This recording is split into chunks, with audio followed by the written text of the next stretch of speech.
Царината до октомври 2025 година наплати околу 425 милиони евра акцизи, што е реализација од 73,9% од годишниот план. Ова е скоро 10% поени помалку од тоа што би требало да се наплати за овој период.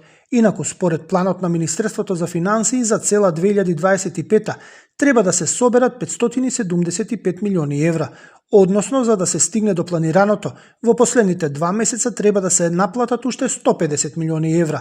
Ако се задржи до сегашната месечна динамика на наплата, можно е кај оваа ставка да недостасуваат 50 милиони евра на крајот на годината.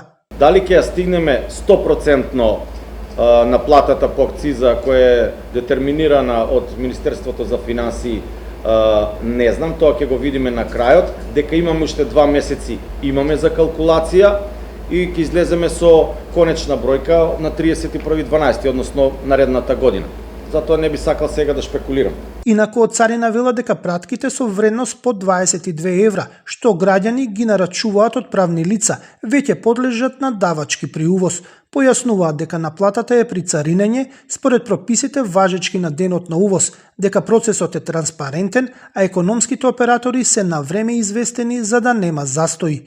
Мерката е усогласена и со ЕУ правилата и има за цел фер третман на домашната трговија.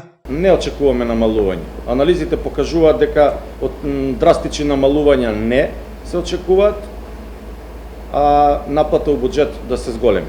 Инаку измените на законот за ДДВ со кои се укина ослободувањето за пратки до 22 евра беа изгласани на 18 ноември 2025 и стапија во сила 8 дена по објавата во Службен весник.